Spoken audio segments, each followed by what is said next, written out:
За 2020 оны төсвийг хөөсөрсөн байна, сонгуулийн төсөв байна гэдэг ингээд. Тэгээ энэ одоо төсвийн төсөөлөл дээр тавьж байгаа төсвийн хүрээний мэдээлэл дээр тавьж байгаа тоог л тэгж ярьж байгаа шиг байна л да. 2018 он 19 оны одоо төсвийг ингээд аваад үзэхээр өөдрөг тал руугаа төсөөлөж өөдрөг хэрэгжилтэн ч одоо сайн Монгол Улсын эдийн засагт одоо бас тодорхой бодит өөрчлөлтүүд гарч байна шүү дээ. Тэгээ 20 оны одоо төсөв бол бас нэг тийм өөдрөг тал руугаа бүр өөдрөг гэж бас хэлж болох. Монгол Улсын одоо хөгжлийн потенциал асар том шүү дээ. Тэгээ энийг одоо бид нэр хэдэн хувийн ч ажиглаж чадж байгаа юм дээ. Тэгээ ийм байж ингээд нэг тодорхой хэмжээнд боломжоо дайшлаад төсөв орж ирэхээр хөөсөрсөн барьсан гэдэг шүүмжил бол байж болохгүй байх гэсэн ийм зүйлийг одоо хэлье гэж байна. Нийгмийн даатгалын хууль тэрнтэй холбогдсон дагалдах хуулиудын тухай ярьж байгаа. Энэ үед би нийгмийн даатгалтай холбоотой хэдэн зүйл ярих гэж бодож байна л да. Энэ хүн амын дийлэнх хэсэг нь бол тэтгэврт гарахдаа тухайн жилд ажиллаж исэн жилийнхаа дундажтай хэмжээний дундажтай одоо ойролцоо тийм хэмжээний тэтгэвэр авч гардаг ийм улсууд бас дэлхийд байна л да. Саяхан олон улсын байгууллагын хийсэн судалгаагаар одоо энэ ийм байгууллагууд Нидерланд гэдэг улс нэгдүгээр байранд ороод тэгээ бидний нөгөө нь ярьдаг Нордик орнууд гэдэг энэ Швед, Финлянд, Дани гэдэг орнуудад одоо ингээд цаашаа сайн ийм тэтгэврийн тогтцоотой өндөр тэтгэвэр авдаг. Тэр тэтгэвэр гарсан улсууд нь хамгийн алж жаргалтай ийм л амьдарч байна л да. Тэгээд бид цаашдаа энэ тэтгэврийнхаа төлөөр энд одоо их олон зүйлийг хийх юм шаардлага бол үүсэж байна л да. Хүн амын дундаж наслалт ихсэхээр нөгөө тэтгэврт гардаг тэр насны тоогоо бас тодорхой хэмжээгээр шилжүүлж болдог ийм тогтолцоо байдаг. За манайхан болохоор одоо яадаг вэ? Тэтгэврийн сандаа мөнгөгүй болохоор мөнгөгүй мөртлөө одоо олноор нь 40 гэттэй тэтгэвэр төөж гаргаад байдаг. Ийм буруу тогтолцоод. Тэтгэврийн сангийн өнөөдрийн менежментийг одоо зөв хийгээд хүн амын энэ ядуу хэсгийг ийм амьдралыг тэтгэврийг нэмэх чиглэлээр одоо бид нар бас бодлого боловсруулж хэрэгжүүлнээр байгаа. Ялангуяа одоо тэтгэврийн тэр доод хэмжээгээр тэтгэвэр авч байгаа тэр хүмүүсийн амьдралыг өөд татах чиглэлээр одоо юу байж болох юм бэ? За өнөөдрийн байдлаар судалгаа хийсэн байгууллагуудын судалгаагаар бол юу гэхээр дэлхийн хүн амын 9% тэтгэврт байгаа юм байна л да. 2040 онд 20% болох юм байна. 5 хүний нэг нь бол тэтгэвэр болох юм. Тэтгэврийн хүн болох юм. Монгол улсад өнөөдөр 11 орчим хувийн тэтгэврийн хүн байна л да.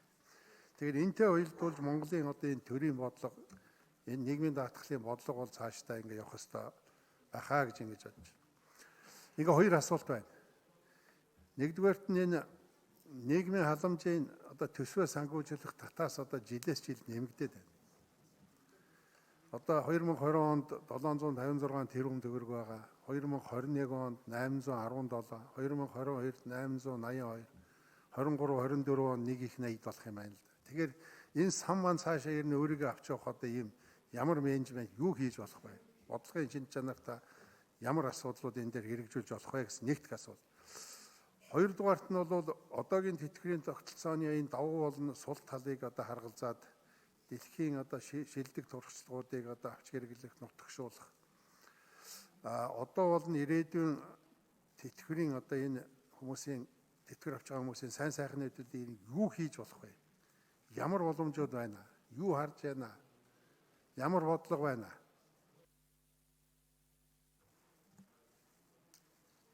Хөрлөбаатар сайд асуултанд хариулна. Зочин зөрөг сайд асуулт.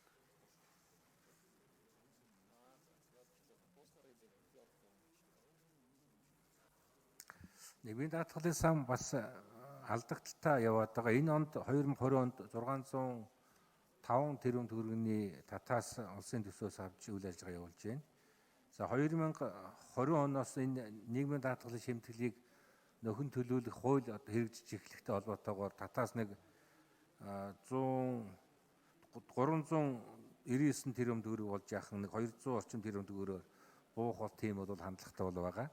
За цаашдаа бид нар нийгмийн даатгалын хууль тогтоомжуудыг шинчлэх ийм бодлогын ажлыг бол хийж байгаа. За Дэлхийн банкны зөвлөх баг аваад бол ажиллаж байна. Нийгмийн даатгалын алдагдлыг бууруулах, дотоодын нийт бүтээгдэхүүнд эзлэх нийгмийн даатгалын алдагдлыг улсын хурлаас баталсан өдөл баримтлалд нийцүүлж бас бодлогын бичиг баримт нийцүүлж бас бууруулах юм зайлшгүй шаардлагуудтай бол байгаа. Энэ талаар бас бид бас амжуул нийгмийн даатгалын хууль тогтоомжийн шинжилгээ асуудлыг бас их хурлд бол өргөн барихаар бол ажиллаж байгаа гэдгийг бас хэлмээр байна.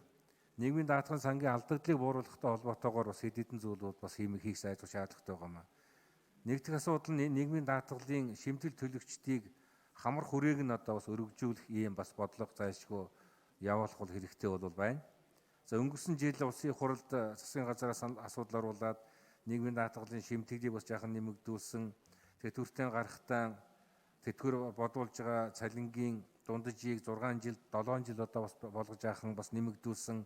Эдгээргээд нийгмийн даатгалын сангийн бас алдагдлыг бууруулах талаар бас авсан ийм арга хэмжээнд бол би энэ бол тийм нэг дөрвтэй бодлогын хэмжээний бас тийм өөрчлөлт шинжилт бол чадаагүй гэсэн юм бодолтой бол байгаа. Цаашдаа нийгмийн даатгал шимтгэл төлөгчдийг хамар хүрээг бааз суурийг нь одоо өргөдөх чиглэлээр бид хууль тогтоомжид өөрчлөлт оруулнаа. Хоёр дахь асуудал нь одоогийн байгаа энэ тогтолцоогоо бид бас нэг тийш шийдэх одоо цаг нь одоо болсон. Одоо бол үндсэндээ хоёр тогтолцоо зэрэгцээд бол хэрэгжээд бол явж байгаа. Аль нэгийг нь иргэн өөрөө сонгоно гэсэн ийм бас хууль бол хэрэгжээд нэрийн дансны хууль бас хэрэгжих, иргэн бас энэ нэрийн данснасаа тэтгэвэр авах одоо ирэх нь одоо үүсээд одоо явж байгаа. За нөгөөх нь бол энэ одоогийн хэрэгжиж байгаа энэ эв санааны нэгдлийн зарчимдээ тулгуурласан энэ одоо бас хууль маань одоо хэрэгжиж байгаа. Тэгэхээр цаашдаа бас энийг ч гэснийг одоо тийш нь одоо болгоод нэрийн дансны хууль тогтоомж одоо хууль хэрэгжих үгүй юу гэдгийг бас нэг тийш нь болгоод хуримтлалын одоо сан руу одоо орох ийм одоо чиглэл хууль тогтоомжид өөрчлөл хийх заашгүй шаардлагатай бол байгаа. Даатгалын зарим нэг одоо бас хэлбэрийг бас оруулж ирэх заашгүй шаардлага бол байгаа. Ялангуяа нэмэлт даатгалын тогтолцоо иргэн өөрөө одоо хүсэх юм бол нэмэлт даатгалын тогтолцоонд одоо хамрагддаг байх. Гэр бүлийн хүүхдийнхээ бас даатгалыг шимтгэлийг төлдөг байх. Энэ хувийн даатгалын тогтолцоод бас оруулах гэдэг ийм бас нэгэн тийм бодлогын томоохон бас өөрчлөлтүүд одоо хийх цаг нь одоо болсон. Бид бол энэ дээр Дэлхийн банкны зөвлөх баг одоо үйлчлэг аваад бол ажиллаж байгаа. Энэ талаар ер нь бол бид нар ойрхон нийгмийн бодлогын байнгын хорон дээр нийгмийн хамгааллын одоо чиглэлээр ялангуяа нийгмийн даатгалын шинжлэлийн одоо асуудлуудаараа бас гишүүдтэй бас танилцуулга одоо хийж санал бодлоо нэгдэх юм одоо бас үйл ажиллагаа бас хийхээр төлөвлөж байгаа гэдгийг бас хэлхийг бол хүсэж байна. Ер нь одоо бол цаашдаа бид одоо Монгол одоо хамгийн одоо хүн ам зүйн цонх одоо нээгдсэн хамгийн одоо боломжтой үе бол байгаа. Тэгээ нэг 10 жилийн дараагаас бол бас хүн амын одоо насжилт одоо өндөрсөх ийм одоо асуудлууд бол байгаа. Тэгэхээр энд бол бас бэлдэж энэ нийгмийн даатгалын шинжилгээг одоо бас хийсэн байх ёстой гэсэн бас ийм шаардлага ч гэсэн бас нөгөө талаас байгаа гэдгийг бас хэлье. За гишүүд асуулт асууж хариулт авч дууслаа. Одоо санал хураалт